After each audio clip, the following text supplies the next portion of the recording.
Divorce papers had been duly filed, and when it came to dividing the property, I made the decision to claim the house.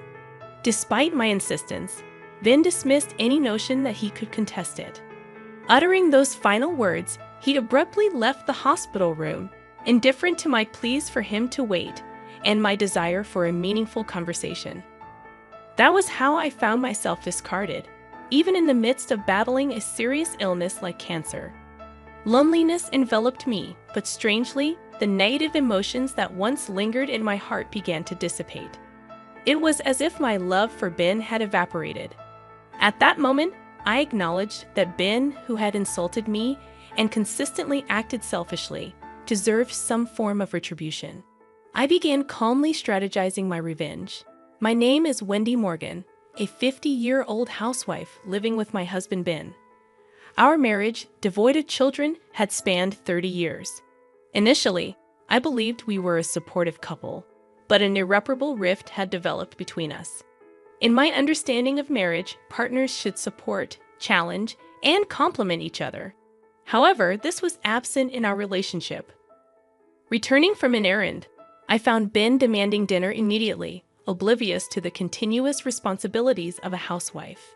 Even on his days off, he prioritized his own leisure over supporting me.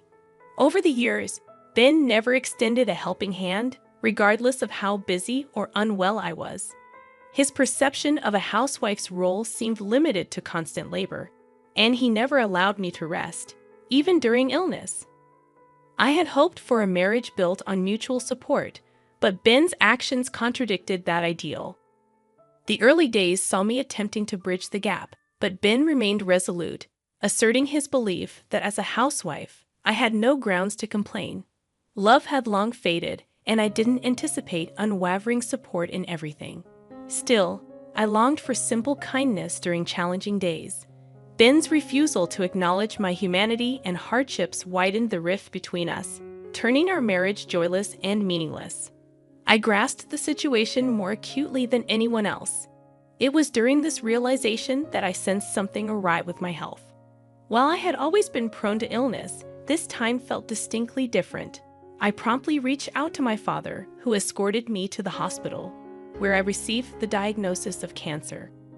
Fortunately, it was detected early, and the doctor assured me that I could commence treatment immediately. Eager to begin the healing process, I implored my father to bring only the essentials from home.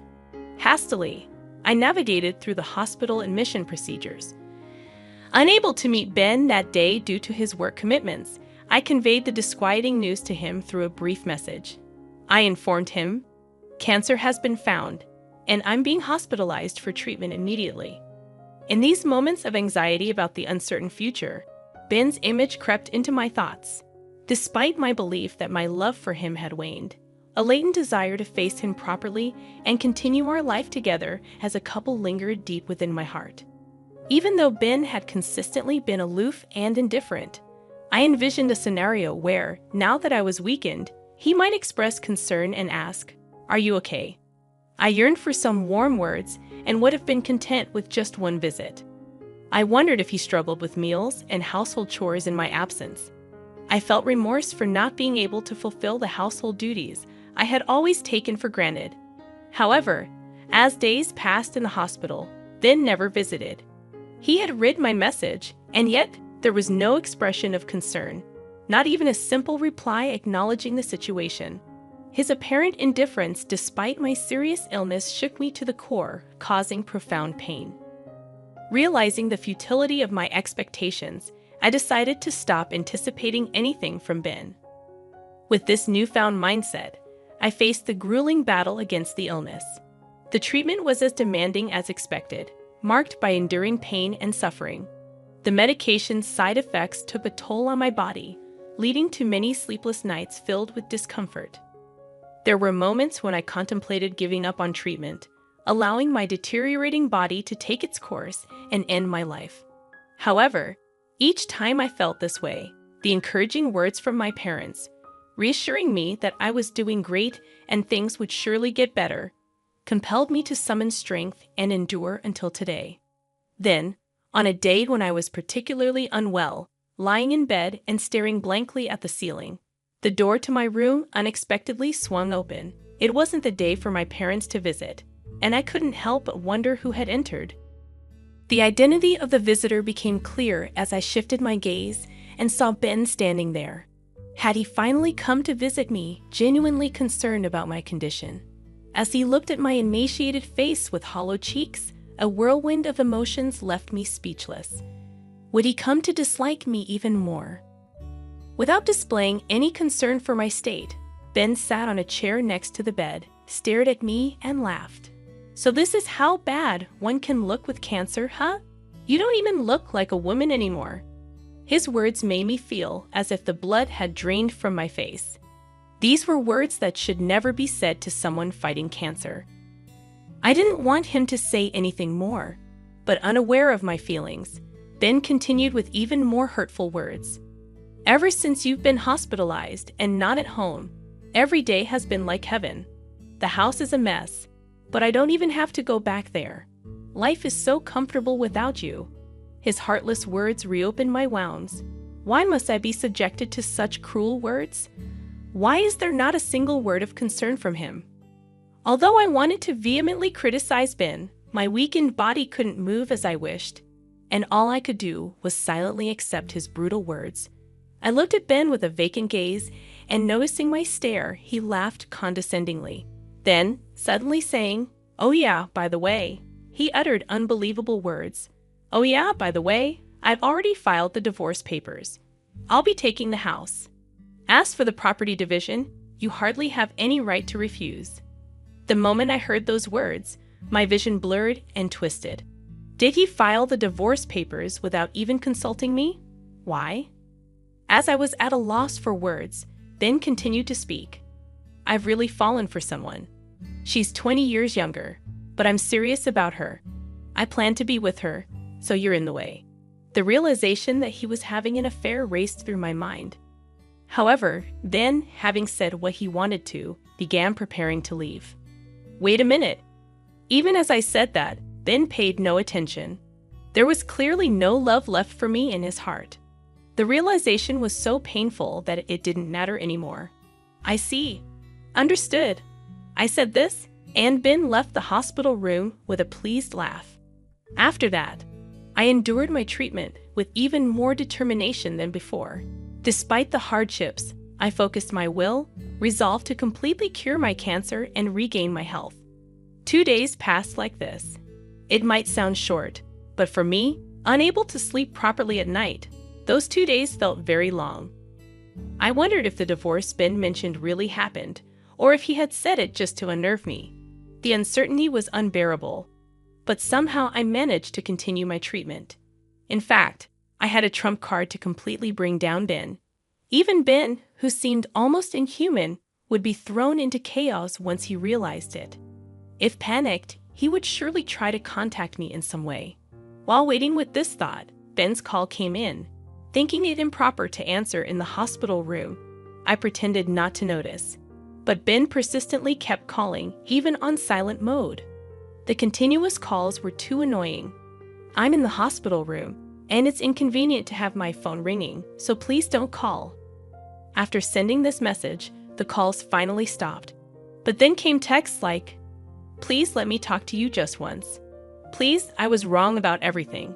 I'll apologize properly." Apparently, he had resorted to messaging since I wasn't answering his calls. All of his words seemed like self-defense. Probably, Ben realized why I accepted the divorce so easily. "Can I come over there now?" Faced with my silence, Ben seemed to have reached his limit and sent that message.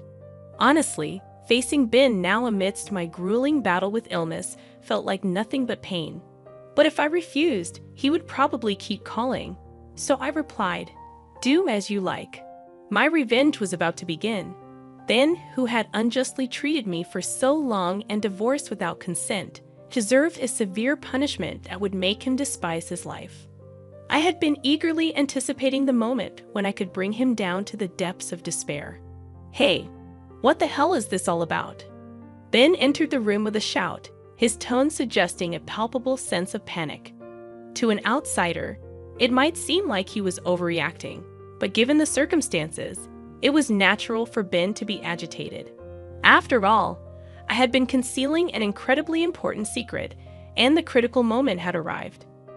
I had no idea that you had assets worth $10 million. Why didn't you tell me how much you had? Ben spoke, placing my passbook on the desk, clearly displaying a deposit of over $10 million. I never mentioned it because you never asked. How could I imagine a housewife like you having so much money? If I knew you had this much, I wouldn't have divorced. That's not my problem. It's Ben's fault for divorcing me without proper confirmation. Stop with the pointless excuses. Despite his domineering behavior and divorcing me without my consent, Ben couldn't stop his selfish remarks upon discovering my assets. Why didn't you tell me? I wouldn't have divorced you if I knew. I decided to reveal the truth to the selfish Ben. The truth is, I accumulated this fortune of over $10 million through investments. I started to fill my spare time, and it was my parents who suggested, "Why don't you try investing?" Our family life was comfortable even on Ben's salary alone, but I wanted to contribute to our finances in some way. My father, knowledgeable about investments, immediately taught me diligently when I expressed interest. Thanks to his guidance, I started with the hope of making even a small profit and continued investing steadily. I made my first investment 5 years ago, and since then, I rapidly improved, becoming capable of earning significant amounts of money through investments. Even my father was astonished, saying, "I never expected you to grow this much." The profits I generated over these 5 years are the $10 million recorded in the passbook Ben brought. Actually, I was planning to tell you when the timing was right, but then I got cancer. You divorced me without listening to anything I had to say. I never intended to keep this wealth a secret forever. Once I overcame my battle with cancer and could return to my normal life, I planned to tell Ben about this $10 million. I had originally intended to share it with him, envisioning that we could continue our life as a couple and use it when necessary. However, Ben selfishly chose to divorce before I could reveal this financial secret. Now that we're strangers, it feels odd to disclose it to him. Given this outcome, the entire $10 million probably belongs to me. As I recounted my story, Ben's face flushed, and he began shouting, "If I knew you had this much money, I wouldn't have divorced you. It's your fault for keeping it a secret, so pay me $10 million in the property division. You need to atone for the sin of keeping secrets from your husband." Whether he was panicking over the reality of such a vast fortune or frustrated that he couldn't get his hands on it, Ben started saying the unthinkable. Since we were already divorced, no matter what, it was impossible to give him this $10 million. Still, Ben, seeing but unable to reach the $1 million right before him, started making unrealistic demands. In response, I unintentionally laughed, then yelled at me. "What are you laughing at? Stop belittling me.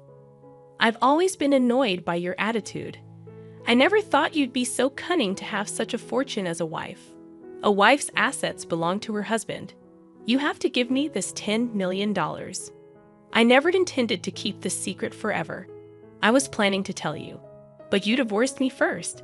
Stop making excuses. It's all your fault for keeping secrets." Without any recollection of making excuses, Ben became more enraged with each word I spoke, blaming and berating me. His shouting was too much for my head, still recovering from illness, and I couldn't bear it. Realizing it was futile to continue talking with Ben, who wouldn't accept my words and would surely try to make me the villain, I quickly ended it. "Enough is enough. You divorced me of your own accord, right? Who filed the divorce papers without my consent? I always thought your behavior was terrible, but I never imagined you could be so cruel. To think a person could feel this much frustration." Now my heart was filled not with the pain of battling cancer, but with resentment towards Ben. He should have realized that shouting this loudly would affect my weakened body. More than that, I couldn't suppress my anger towards this selfish person who sat arrogantly beside my bed, accusing me with words born from his self-centered thoughts. Do you know what I thought when I found out I had cancer? I thought that answering him might make Ben worry about me a little, be kinder to me, and reconsider his feelings. Instead, he didn't even come to visit me in the hospital. When he finally showed up, he told me he had filed for divorce without my consent and that he would take the house. How could he be so selfish and then come here criticizing me for having substantial assets? I've said it many times, I never intended to keep it a secret forever. I was planning to find the right time to tell you. You destroyed that chance with your own hands. I had never blamed Ben this much before. I had always forgiven his selfish behavior, thinking we were a couple who should support each other. I never scolded or reprimanded him, always enduring for his sake. But the reason I could endure and keep going was that I had love for Ben. I truly loved him. But now, I don't have any love left for him. All I feel is uncontrollable anger and disbelief towards Ben, who only speaks selfishly. How can someone be so self-centered? What kind of upbringing leads to such a lack of empathy? After all, a person who indulges in an affair and divorces without consent can't possibly have serious thoughts. I was too stunned to speak, realizing it was futile to harbor any doubts. Please, my girlfriend found out you have $10 million and says she'll divorce me if I don't get it from you. If I don't get this money, I'll be all alone. You still love me, right? Don't you want to help the person you love? So Ben's mistress also knows about my $10 million fortune. He must have carelessly told her. From Ben's story, it seems his mistress is also quite obsessed with money. Birds of a feather flock together, I guess. As much as Ben and his mistress seem to be a match, I couldn't care less about him. No matter how much suffering comes his way, it has nothing to do with me anymore. Please, I'll do anything. Just give me the $10 million, otherwise I'll suffer. Please help me. I had never seen Ben so desperate, and his expression seemed so ridiculous that I couldn't help but laugh. At the same time, I felt disappointed and miserable, realizing he had never been this desperate about anything related to me. The more we talked, the colder my feelings for Ben became. I realized that talking to him anymore was pointless. No more dealing with this rotten man could possibly lead to my happiness. I felt foolish for suffering and hoping during my illness that he might come and speak kindly to me one day. Oblivious to my feelings, Ben continued to plead. Please, I'm begging you. Help me. But I couldn't bear to hear his words any longer. Please leave now, I said. Ben started to plead with a look of desperation. Even that was noisy and unpleasant to me. I pressed the nurse call button, explained the situation, and asked the nurse to get rid of Ben. A security guard came and forcibly removed him from the room. Please listen to me. I need you, he shouted until the moment he was thrown out. But I no longer accepted any of his words. Afterwards, he visited the hospital many times, but the nurses, knowing the situation, never let him near my room again. According to a friend, Ben, unable to get the $10 million, disappointed his mistress and was promptly divorced. Now left alone, as for me, I continued to confront my cancer with determination and finally recovered and was discharged. The relief of overcoming my difficult battle with cancer and the newfound energy I felt were more precious than anything. Now I'm living a peaceful and relaxed life, gradually using the assets I grew through investments.